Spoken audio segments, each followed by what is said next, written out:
Diario La Razón.cl. Estamos en una conversación que tiene su segundo ciclo. Conversamos con Roberto Montoya, terapeuta, psicólogo, que se desenvuelve justamente en Europa y ha tenido, digamos, un rol importante en una situación tenebrosa, podemos decirle, que se ha dado por décadas y que va a ser el motivo de esta conversación hoy día, en donde queremos escudriñar una máquina de robo de niños que se viene produciendo desde el tiempo de la dictadura, pero lo lamentable es que se ha prolongado en democracia y sigue ocurriendo. Roberto Montoya, hola, ¿cómo estás? Muy buenas tardes para ti, todavía buenos días para nosotros. Eh, Primero que nada, digamos, un gusto tenerte nuevamente en las pantallas de larazón.cl. Este diario independiente también ha ido creciendo en este periodo de conversaciones y estamos muy interesados en que podamos repasar esa conversación que fue un poco premonitoria de lo que se venía en este delito constante de trata de personas o robo de niños, adopciones ilegales que se ha producido en Chile. Adelante, Robert. Bueno, gracias Hernán, un saludo grande a toda la gente de La Razón, un saludo, un abrazo enorme a Chile también.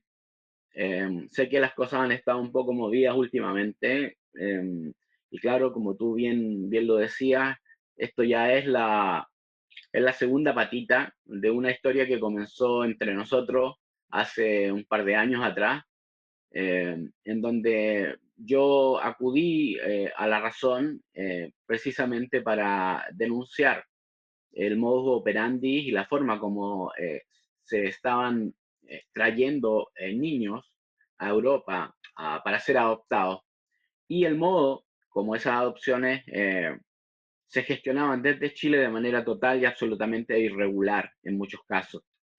En ese momento hablamos acerca de la cantidad de niños que supuestamente ya estaban fuera de Chile, que hoy día incluso eran adultos. La gente se podrá recordar en este minuto de todas las transmisiones de televisión y todos los reportajes que han salido a la prensa en Chile.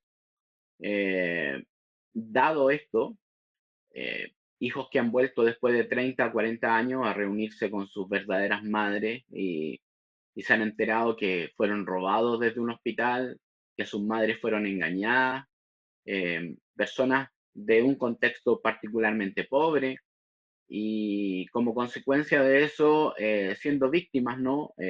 Por esa condición de modestia, de pobreza, siendo víctimas de estas redes de trata de niños que lograron arrebatarle a sus hijos y fueron vendidos literalmente fuera de Chile. Los casos han seguido, lamentablemente, en ese programa en que nosotros estuvimos conversando, hablábamos de los casos desde la dictadura de Pinochet hasta el año 2004. Y el tema es que eh, logramos darnos cuenta de que esos no eran los únicos casos, que las redes de tráfico seguían operando, que el modus operandi seguía siendo el mismo.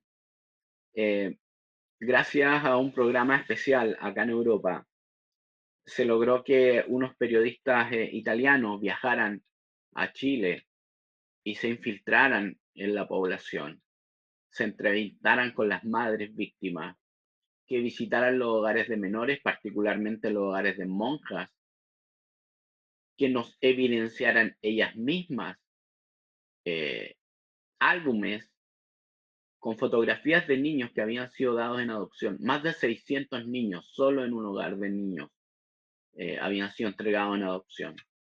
Y como las monjas también contaban sin, sin conciencia ninguna, sintiendo y creyendo en su absoluto dogmatismo de que habían hecho una buena acción, Em, Sin embargo, eh, muchas de las declaraciones de los mismos padres nos señalaban la manera, ¿cómo lo digo para no decir una palabra tan fea? Inhumana, en las cuales muchos de ellos eran tratados en las puertas de los mismos hogares de monjas cuando trataban de visitar a sus hijos. Sé que CIPER en Chile, un medio local, colega de La Razón, eh, publicó parte de estos reportajes. Durante las semanas que vienen van a ir saliendo a la luz pública muchísimos más casos. Hay muchísimos casos en carpeta, no solamente lo que apareció recién el fin de semana pasado. Contarte también que acá en Europa esto está trayendo mucho revuelo y también está siendo publicado en muchos medios internacionales: Francia, Italia, Alemania, Holanda, Bélgica, eh, porque no es menor. Lo que ha ocurrido no es menor, lo que sigue ocurriendo no es menor. Eh, Contarte además, como dato anecdótico, que después que apareció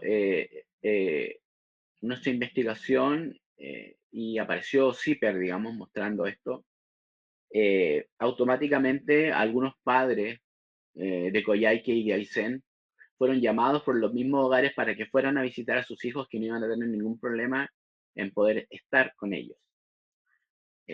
Casi un milagro mágico, ¿sí? Ocurrió, una casualidad increíble, de esas que no ocurren nunca, pero que casualmente ocurren en Chile cuando la mano aprieta y la ley está cerca.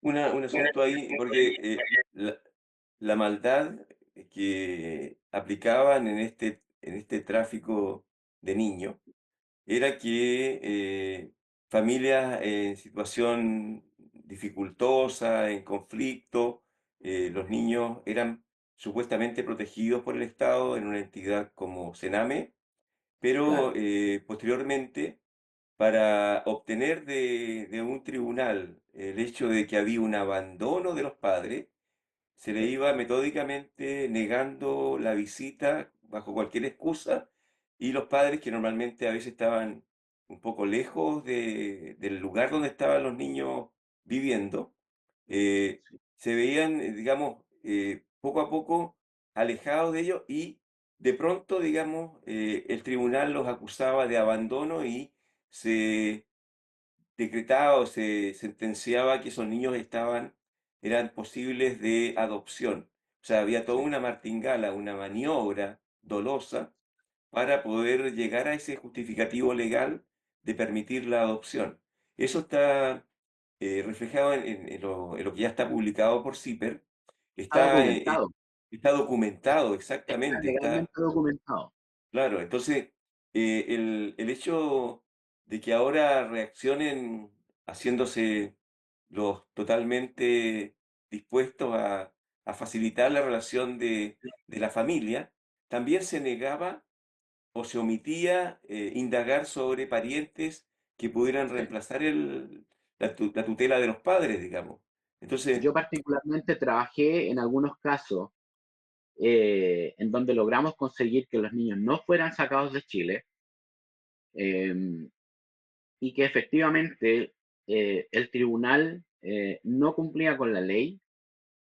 eh, Consiguiente a esto, cuando un niño iba a ser dado en susceptibilidad de adopción, el tribunal tenía la obligación de buscar a la familia cercana del menor y preguntarle a esos adultos si es que estaban en condiciones económicas y psicológicas de poder hacerse cargo de ese familiar o de ese niño familiar, que podía ser un sobrino, etcétera, un nieto.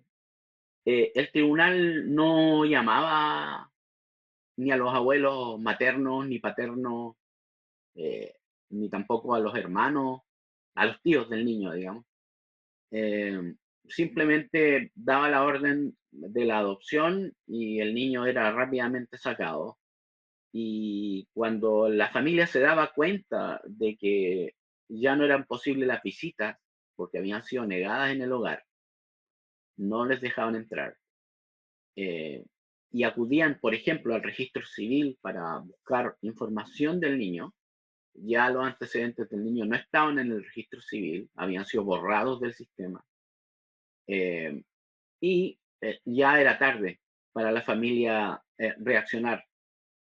El caso de una de las madres, eh, de Elena particularmente, recuerdo, ella vivía a más de 200 kilómetros del lugar donde estaba internada su hija.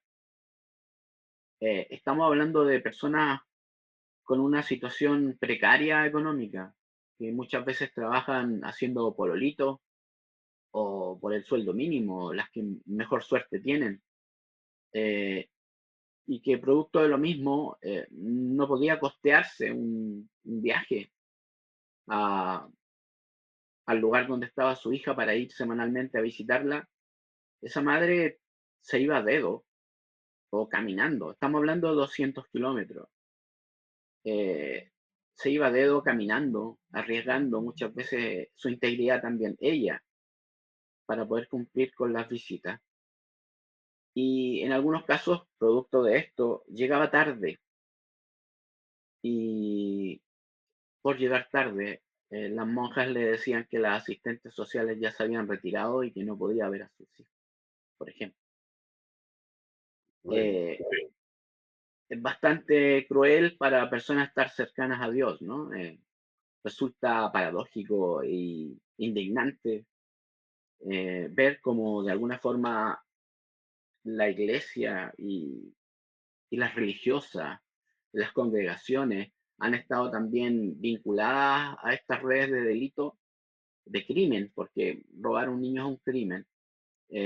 Y siendo parte de esto, yo quería ahí un poco para que la audiencia se haga una composición de lugar de cómo había una cadena delictual en donde asistentes sociales identificaban a una madre, por ejemplo, madre soltera, eh, pobres, claro,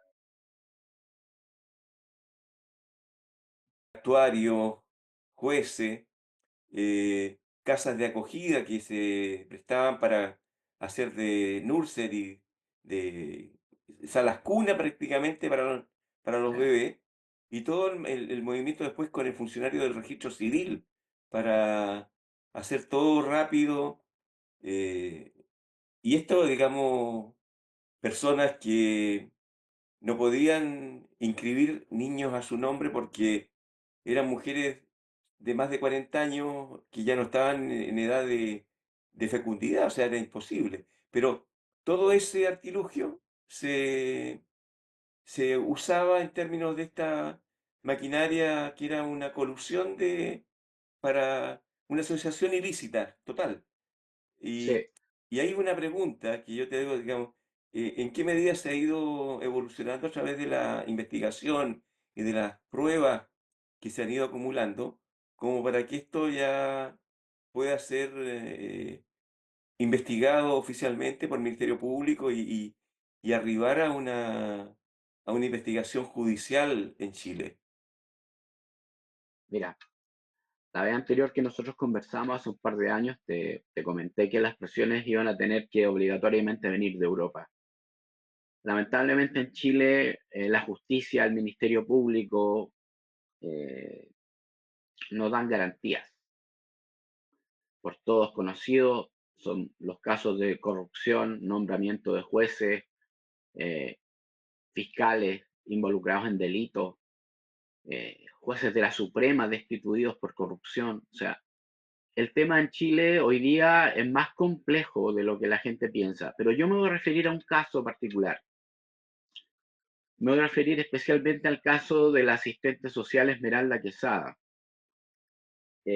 Durante la dictadura militar, esta señora trabajaba también paralelamente, aparte de trabajar para eh, el Servicio de Niños en Chile, trabajaba paralelamente para el Centro de Adopciones Sueco Adopción Centrum. Eh, esta señora está implicada en más de 46 casos con número de causa rol en los registros del Tribunal chileno ante el juez Carroza. Y esta misma señora es la que apareció campante aquí en la Embajada del Reino Unido, viviendo con su hija, viviendo en la casa financiada por todos los chilenos, la casa de la embajada la casa de la embajadora, digamos, ¿sí? Que era su hija, Susana Herrera. No sé si tú recordarás que fue destituida por el escándalo de los 5.000 millones de dólares que estaba solicitando directamente a la región del Biobío, a Rodrigo Díaz particularmente, para poder desarrollar en Santa Juana un proyecto de la familia de ella, un proyecto de corte familiar, y que involucró también a una charity de la monarquía perteneciente al rey Carlos. Y fue destituida precisamente por tratar de hacer ese negocito y vincularse y apropiarse, digamos, de ese dinero fiscal. Bueno, ella, la madre de esa señora, de esa embajadora, vivía acá en Reino Unido, y es Esmeralda Quesada, una de las principales captadoras que está involucrada en más de 46 casos. Uno de esos casos, al cual yo tengo acceso directo, pertenece a una muy querida amiga mía. Eh, Esta persona, mi amiga, cuando tenía entre 5 y 6 años, fue sacada de un hogar en la región del Biobío,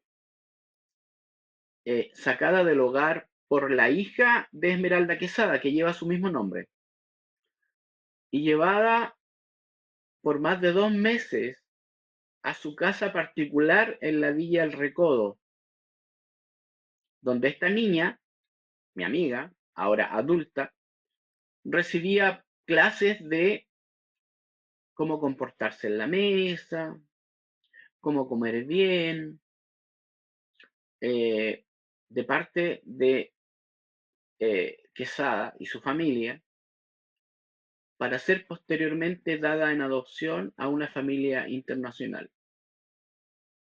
Esto que yo te estoy diciendo está caratulado en una carpeta que está en manos del juez Carroza en Chile.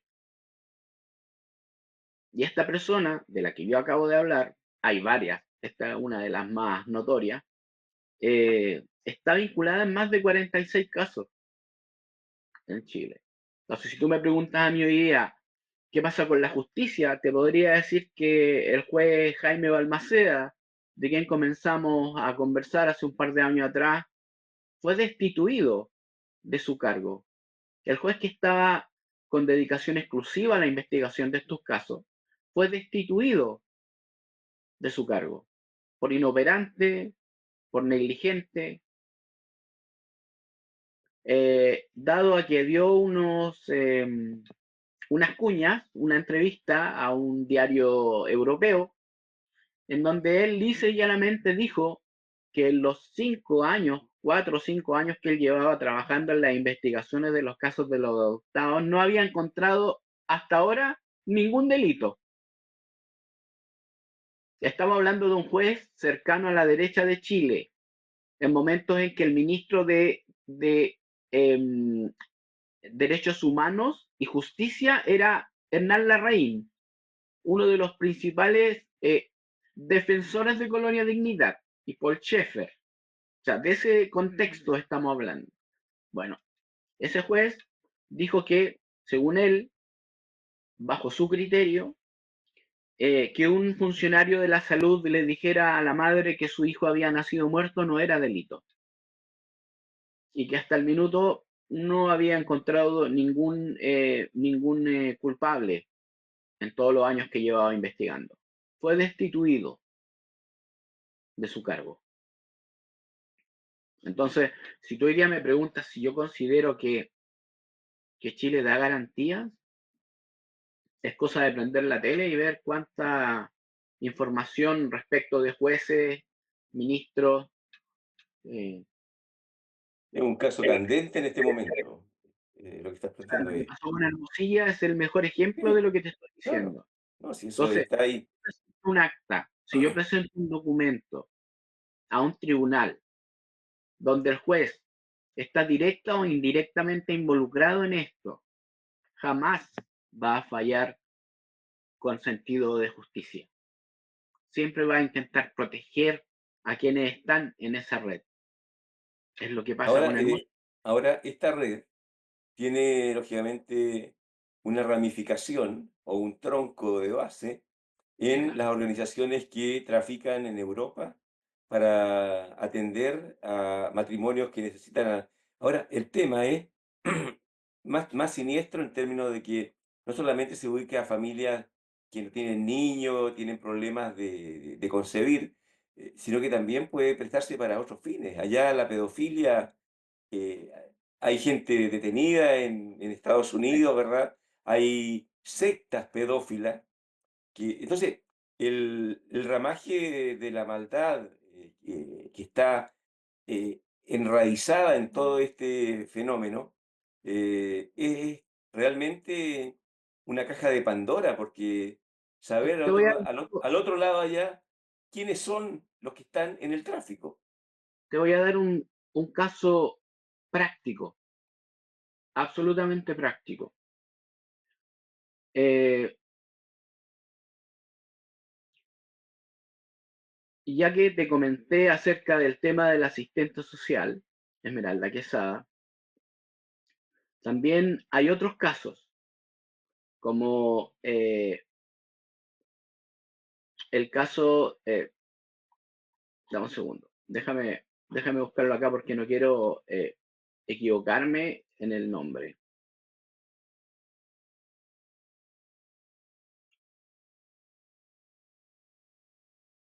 Estamos hablando con Roberto Montoya, que ha sido el impulsor, el gestor de esta investigación que ha ido destapando cada vez casos más horrendos de secuestro o rapto o apropiación de niños a través de una mafia de adopciones ilegales. Adelante, Roberto. Yo te voy a comentar acerca de un caso de una bebé chilena que fue sacada precisamente del país, que fue llevada a Estados Unidos, porque era rubia, obviamente, y después la abandonaron, precisamente. La familia adoptiva la abandonó. Estoy hablando de Marisol López, que hoy día debe tener alrededor de 50 años. Ella relata en el procedimiento eh, que fue sacada de Chile para ser entregada a una familia adoptiva en Estados Unidos. Esto fue en el año 1976 y que poco después de que esto ocurrió, la familia la envió de regreso a Chile sola en un avión. Estamos hablando de una niñita sola en un avión. La niña pasó hambre, sufrió hambre, maltrato y además fue violada. Entonces, cuando tú me preguntas a mí qué pasa afuera, yo te preguntaría qué pasa dentro de Chile. Porque estamos entregando niños en adopción a familias, pero el Estado de Chile pierde el control de lo que pasa con el niño fuera de la jurisdicción chilena. El niño no sabe, o sea, el Estado no sabe si ese niño fue violado, si lo golpean, si fue muerto para sacarle los órganos. También hay denuncias de tráfico de órganos con esto y particularmente en el sur, donde se quemó, oh, me acordé de Hermosilla en este momento, donde precisamente en el momento de la investigación se quema el tribunal. Entonces, eh, cuando tú me preguntas qué tan duro, qué tan potente, qué tan fuerte puede ser esto, la verdad es que sí, porque hay muchísimos más casos. Yo solamente estoy tratando de darte algunos casos puntuales como un ejemplo a tu Como ejemplo, pregunta. como evidencia de lo tenebroso que es toda esta maquinaria. Las periodistas que viajaron a Chile y que se infiltraron en los territorios en Chile tienen cientos de denuncias. entrevistaron a decenas de familias en todo Chile, Valparaíso, Bueno, Concepción. hay un video que muestra un álbum de fotografía que mantenían o mantienen las monjas, por lo menos está la evidencia de que existía y está ahí y se pudo hojear ese álbum con las... Dicen que había más de 600 niños Son en más esa... de 600 niños que fueron entregados en adopción solo de ese hogar en un periodo de alrededor de 10 años. 600. Ahora, ¿se tiene alguna evidencia de saber cuánto pedían por los niños? O sea, ¿cuánto era el volumen a nivel de cuantificar el delito en términos de, de, de mafia, digamos? ¿Cuánto estaba ganando Sí. la mafia con esto? En Europa, hoy día sabemos que se pagan sumas cercanas a los $100.000 eh, y más, dependiendo si los niños son de ojos claros, de piel blanca y pelo rubio. Eh, También contarte que eh, un dato importante a esto se me viene a la cabeza en este minuto. En Chile, el Sename, que ahora cambió de nombre y se llama Mejor Niñez, la cosa sigue operando igual o peor, no ha cambiado nada, solo el nombre. Fue un cambio cosmético. De hecho, todavía hay localidades en el sur de Chile donde todavía dice Sename el letrero, con eso te digo todo. El Sename se encarga de las adopciones de menores de forma gratuita. Ellos gestionan y generan adopciones. Pero también hay una institución privada en Chile que gestiona adopciones de niños y que es la Fundación Mi Casa. Esta fundación, si bien no cobra, entre comillas, sí reciben dinero de la familia adoptiva como aportes Como y donativos. donativos, ¿sí? Es una forma Sí. democrática de decirle cobro, pero bueno, reciben dinero y aparte de eso también hay millonarios aportes que hace el Estado chileno a sus programas. La directora ejecutiva de la Fundación Mi Casa en Chile es nada menos que Delia del Gato, una persona que yo he visto ligada a la extrema derecha chilena, eh, precisamente por sus propios comentarios en redes sociales, comentarios xenófobos, racistas, clasistas, violentos en muchos casos. Ella fue directora nacional del Sename bajo el gobierno de Ricardo Lagos y luego migró del sistema público al sistema privado. Y hoy día está en la Fundación Mi Casa que hace un lucrativo negocio con esto, yo creo. El presidente de la Fundación Mi Casa es nada menos que el ex ministro del Partido Socialista y ex demócrata cristiano también, Enrique Correa. El principal lobista de la Concertación de Partidos por la Democracia, fundador de la agencia de lobby Imaginación, que ha salido en muchos reportajes en Chile, que se dedica a asesorar precisamente a las empresas privadas en relación con el sector público y a diseñar estrategias comunicacionales para políticos y autoridades. Así que, como tú verás, hay una gran cantidad de políticos, de personalidades políticas que están directamente relacionadas con la niñez. Cuando uno mira, por ejemplo, las votaciones del Senado para el aumento de los presupuestos a los hogares que son subvencionados, son aprobados por unanimidad en segundos, en minutos. Aprobado, listo. Va el aumento de dinero por niño. Ese dinero no va al niño directamente, No, va a la fundación que lo administra. Un dato duro de la causa. En este momento en Chile hay más de 1.500 niños en lista de espera en el servicio público de salud, porque esos hogares no llevan a los niños a los servicios privados, no lo llevan a una clínica, lo llevan a un hospital o a un SAPU. Hay más de 1000, no tengo la cifra exacta, pero son más de 1500 niños que en este minuto están en lista de espera para cirugía y tratamientos graves en el sistema público de salud. Niños de esos lugares, de esos hogares. Entonces, hay toda una maquinaria que no funciona, que debería funcionar, pero no funciona, con niveles de corrupción que son alarmantes y que ocurren a la vista y paciencia de la ignorancia de la gente, que no es capaz de darse cuenta en el lugar donde habita, en el lugar donde está y las cosas que ocurren frente a sus ojos. Eso es lo triste de ver Chile de fuera, eso es lo triste de trabajar con estos casos de fuera y tener contacto directo con las familias en el sur, porque Ahora, uno se entera de la realidad, se entera de lo que pasa en la calle.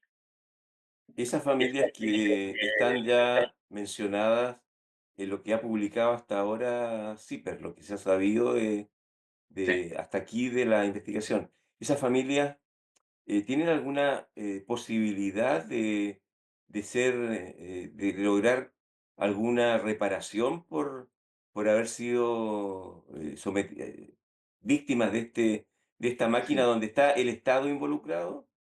Es una buena pregunta que no te puedo responder en este momento porque hay una estrategia que en este minuto se está gestando.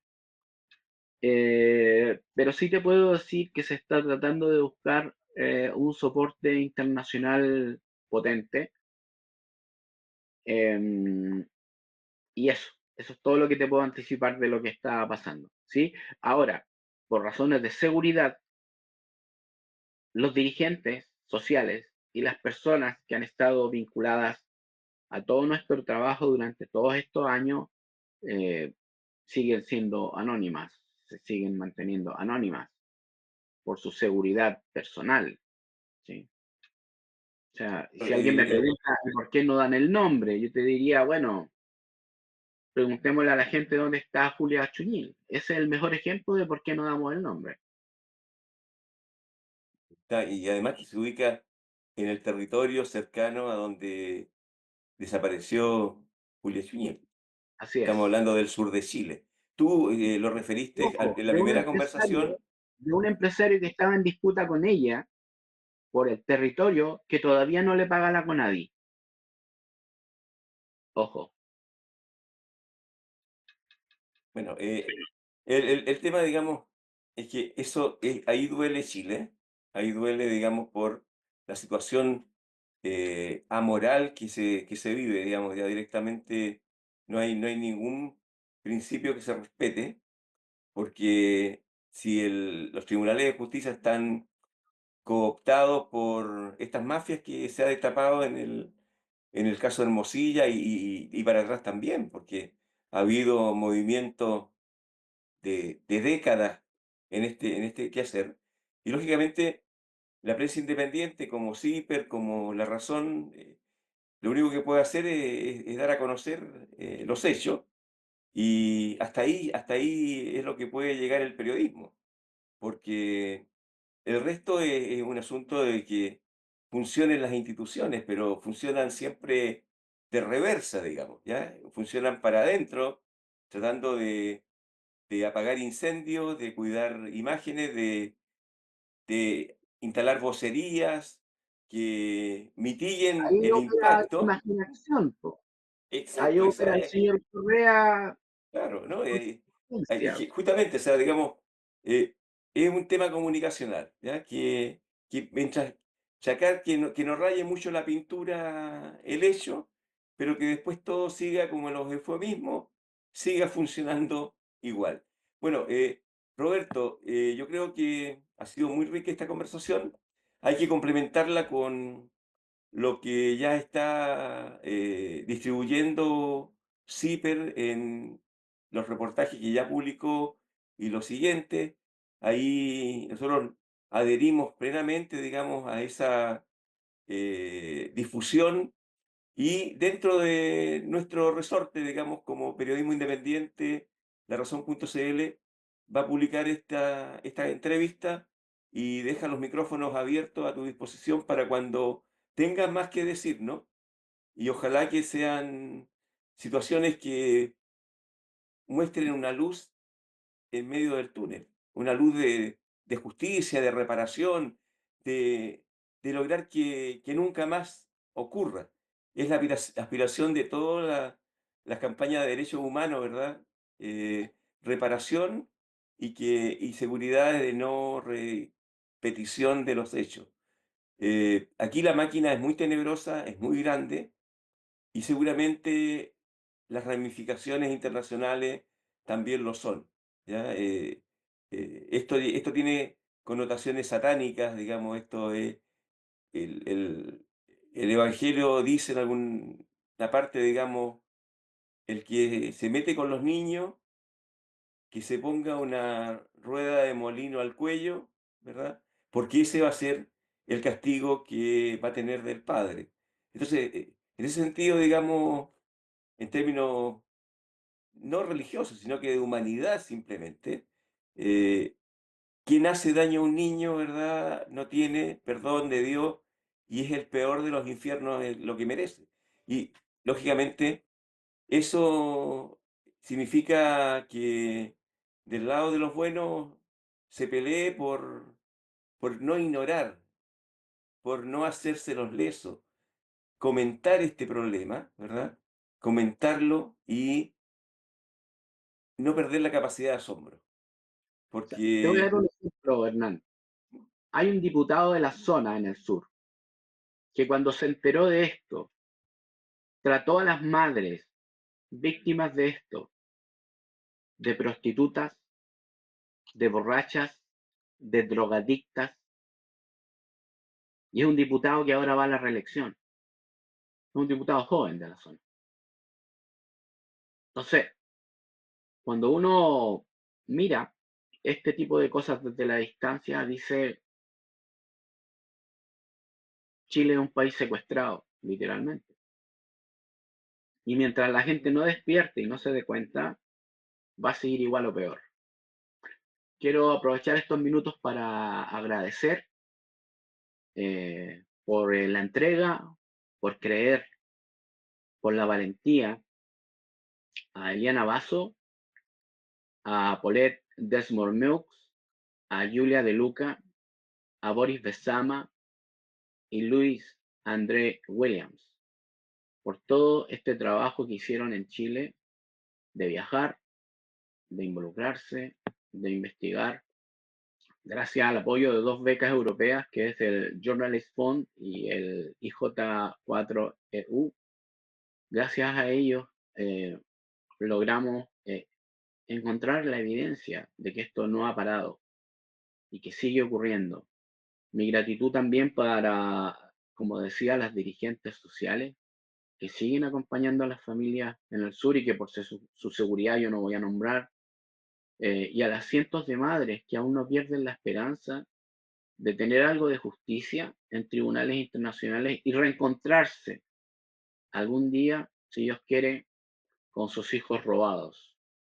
Robados desde las siguientes ciudades: Aysén, Coyhaique, Payaco, Lota, Coronel, Concepción, Valdivia, Temuco, Lautaro, Osorno, Panguipulli, Los Ángeles, Angol, Río Bueno, Chihuayante, Puerto Montt, Alto Biobío, Santa Bárbara, Pucón, Villarrica, Nueva Imperial, Purén, Chillán, Pinto, Curicó, Talca, Rancagua, Quinta de Tilcoco, Valparaíso, Viña, Quilpué, Quillota, San Felipe, Tomé, Los Andes y Padre Las Casas.